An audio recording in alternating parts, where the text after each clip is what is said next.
반갑습니다. 오복음TV와 함께하는 복음으로 보는 성경 히브리서 4장입니다. 히브리서 4장은 안식입니다. 제목. 자, 1장, 2장은 천사와 예수님 비교했고 3장에는 모세보다 탁월하다는 거죠. 모세도 피조물인데 모세를 집을 지은 자가 집보다 더 뛰어나지 않느냐 그런 말씀하면서 모세가 하나님의 집을 잘 관리한 것처럼 우리 예수님도 그 집을 잘 관리하신다. 우리가 성령의 증인인데 우리 안에서 그분이 관리하신다. 그분이 이 땅에 이렇게 오셔서 우리를 위해 대속 제물로 주신 것을 계속 강조하고 있습니다. 자, 4장 1절입니다. 그러므로 우리는 두려워할지니 그의 안식에 들어갈 약속이 남아있을지라도 아직 남아있는 약속 너희 중에 혹 이르지 못할 자가 있을까 함이라. 우리가 하나님을 경외하는 것이 지식의 근본이거든요. 이 복 중에 복이 하나님을 경외하는 겁니다. 여러분, 이 성경의 이 안식을 좀 이해를 해야 됩니다. 안식이 뭘까요?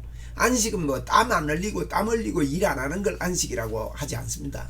이제 일 안 하는 게 안식이 아니라, 왜냐하면 그 창세기 3장 18절에 이제 타락하고 나서 땀을 흘리고 수고해야 먹을 것이다 이랬는데, 그러니까 그 땀 흘리는 게 이제 포커스가 돼가지고 타락 이후에 땀 흘리게 됐다. 아닙니다. 1장 28절에 정복하고 다스리고 이렇게 해라, 번성해라 이런 말씀 했잖아요.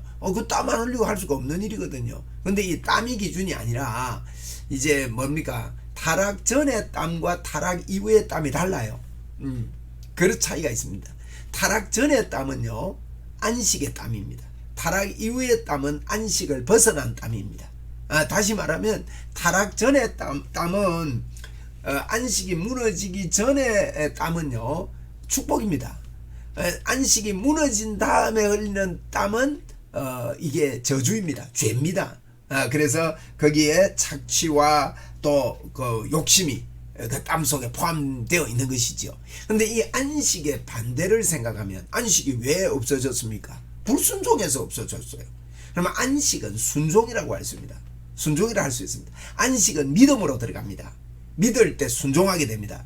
그래서 우리가 두려워할 것은요, 우리가 그의 안식에 들어갈 약속이 남아있을지라도 아직도 우리가 주님의 나라 갈 때까지 이 땅에서요 계속해서 믿음의 삶, 순종의 삶을 살아야 되죠. 주님 앞에 설득당해 있을지라 너희 중에 혹 이르지 못할 자가, 순종하지 못해가지고 하나님의 사명을 감당하지 못할 자가 있을까 두렵다. 바울 사도가 지금 그 히브리인들에게 쓰는 편지거든요. 히브리인들은 크게 세 종류가 있었다 그랬습니다. 이제 전통 유대인이 있었어요. 그 다음에 디아스포라 유대인이 있었습니다. 그 다음에 회심한 유대인들이 있었습니다. 회심한 유대인들에게 보낸 편지다 이렇게 주로 보면 됩니다. 근데 회심한 유대인들은요, 로마의 핍박이 있었고요, 그러니까 또 이제 재정적인 어려움이 오게 됩니다. 그리고 신학의 혼란이 있어요. 그 예수 믿으면 안 된다, 돌아와라. 그리고 예수님의 재림에 대한 혼란도 오고, 이 신학적인 혼란이 있었다 이 말이에요. 그들이 이제 이게 순종하고 살아야 되냐 안 해야 되냐 이런 갈등이 있는 그들에게 아직도 우리가 주님 오실 때까지 믿음으로 순종하며 살아야 되는데, 여기에서 떠나는 자가 있을까 내가 두렵다 하는 그런 이야기입니다. 2절입니다. 그들과 같이 우리도 복음 전함을 받을 자이나, 복음 전함을 받을 자입니다. 복음을 전해야 되는 자들이다. 들은 바 말씀이 그들에게 유익하지 못한 것은 들은 자가 믿음과 결부시키지 아니합니다. 우리가 복음 전하는 자인데 들은 바 말씀이 그들에게 유익하지 못한 이유는요, 듣는 자가요 믿음과 결부를 시키지 않았다는 거예요. 믿음과 결부시키지 않았다는 말은 순종하지 않았다는 겁니다. 믿음과 결부를 시켜야 되는데, 말씀과 결부를, 말씀 이꼬르 믿음, 순종 이렇게 되는데, 믿음과 결부시키지 않았다는 말은 순종하지 않았다는 겁니다. 순종하지 않으면 어떻게 됩니까? 순종하지 않으면 가나안에 들어가지 못하듯이 정복하고 다스릴 수가 없는 겁니다. 여러분, 안식은 순종이거든요. 전적으로 순종입니다. 자, 조금 더 보면서 우리 이야기합시다. 3절입니다. 이미 믿는 우리에게 우리들은 저 안식에 들어가는 듯. 믿는 사람들은요, 믿음을 가지고 사니까 순종의 삶을 살아서 안식에 들어갑니다. 그가 말씀하신 바와 같으니 내가 노하여 맹세한 바와 같이 그들이 내 안식에 들어오지 못하리라 하셨다 하셨으나 세상을 창조할 때부터 이 일이 이루어졌느니라. 그들이 안식에 들어오지 못한다. 이 말은 불순종했기 때문에 그렇게 됐다는 겁니다. 제7일에 관해 어디선가 일렀을 때 하나님은 제7일에 그의 모든 일을 쉬셨다 하였으며 하나님이 부족함이 없이 완전하니까 쉬셨다는 거예요. 이제 안식의 개념이 두 가지입니다. 순종의 개념도 있고 또 우리의 부족함이 없다는 겁니다. 부족함이 없으니까 그 안에서 순종은 뭘 하는 게 아니에요. 우리가 순종할 때 자꾸 이렇게 뭘 해야 되는 걸로 여기는데요. 순종의 그 의미는 예수님의 십자가에서 회복시켜준 예수 그리스도 안에 거하면 됩니다. 그래서 우리는요 안식에 이제 그 안에 있는 거예요. 예수님 안에 아무것도 할 일이 없죠. 그러니까 하나님이 쉬셨듯이 우리도 쉬는 거예요. 또 거기에 그들이 안식에 들어오지 못하리라 하였으니 왜 안식에 못 들어갑니까? 그러면 거기에 들어간 자들만이 남아있거니와 복음 전함을 먼저 받은 자들은 순종하지 아니함으로 말미암아 들어가지 못하였다. 그래서 이 안식은요 순종으로 들어가는 거. 순종으로 들어가지 못했다. 그 후에 다윗의 글에 다시 어느 날 정하여 오늘이라 미리 이같이 일렀으되 오늘 너희가 그 음성을 듣거든 너희 마음을 어떻게 해요? 완고하게 하지 말래요. 순종해라는 거죠. 마음을 완고하게 하지 말아라.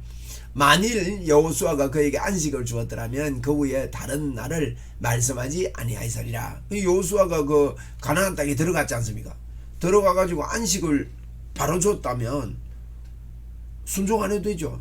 하나님이요 이미 가나안 땅을 그들에게 주셨습니다.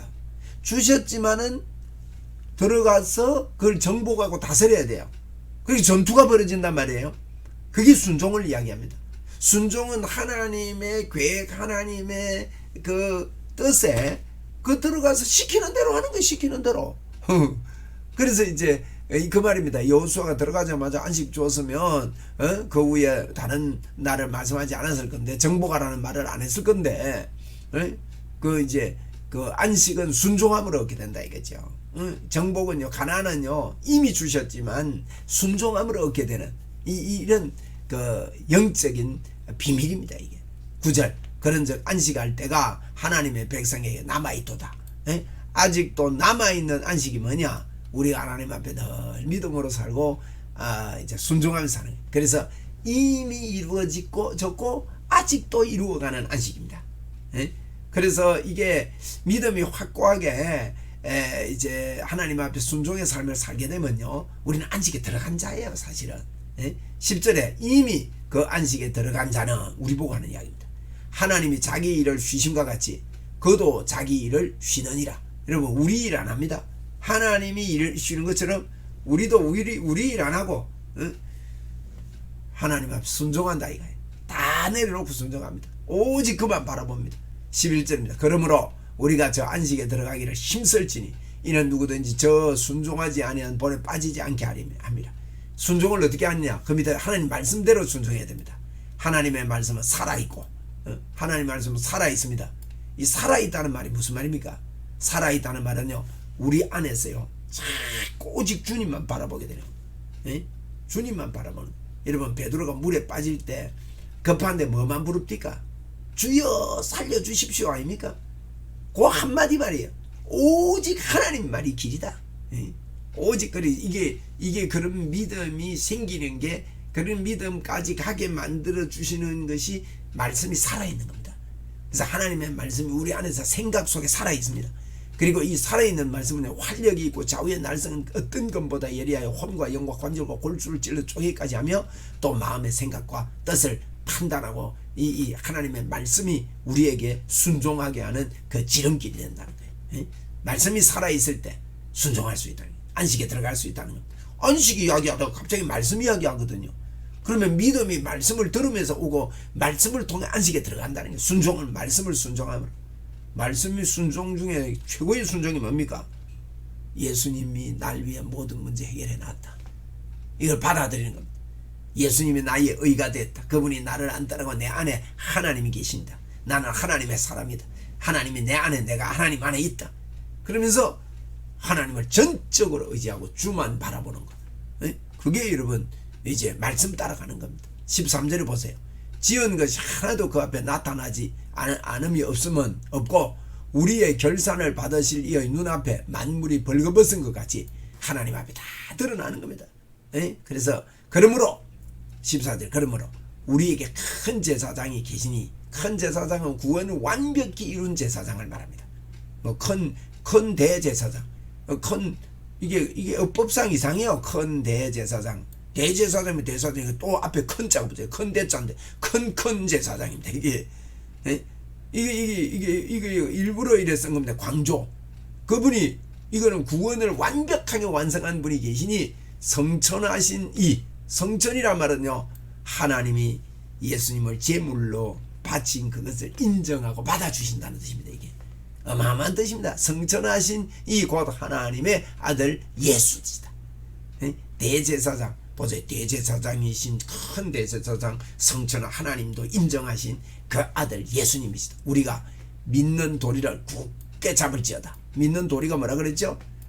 믿는 도리는 그분이 사도 하나님이 보내신 자고 대제사장인 걸 믿는 걸 굳게 잡을지어다. 우리에게 있는 대제사장은 우리의 연약함을 동정하지 못하실 리가 아니요. 동정하실 분이요. 이렇게 안 하고 못하실 리가 아니요. 이 말은 아니고 없으시니라. 아니요 없으시니라. 이렇게 부정을 쓰면은요 강조요법일 수도 있습니다. 또 강조요법. 또 연약함을 동정하실 이가 아니요. 이 말은요 좀 더 하나님이 막 대단한 분이다. 하나님 너무 크신 분이다. 이러면 접근하기 좀 힘들잖아요. 그러니까 이 성경을 기록할 때요, 그 사람들의 마음에 하나님이 친밀하더라. 연약함을 동정하지 못하실 리가 아니요. 조금 약화시킨 것 같은. 그리고 이게 부정의 부정은요 강조입니다. 우리의 연약함을 분명히 맡으실 분이요 모든 일에 우리와 똑같이 시험을 받으시니로되 우리가 똑같이 시험을 받았지만 이분은 죄가 있어요 없습니까? 없는 분이다. 이러면서 이제 우리 예수님이 안식에 이제 믿음으로 안식에 들어갈 수 있다. 굳게 예수 그리스도를 붙잡으면 큰 제사장이신 예수 그리스도를 붙잡으면 안식을 잃어버렸는데 영원한 안식에 들어갈 수가 있다 하는 것을 이제 말씀합니다. 그래서 안식은 어떻게 들어갔냐? 순종으로 들어간다. 믿음으로 들어간다. 이렇게 말씀하는 것이 이제 히브리서 4장입니다. 감사합니다.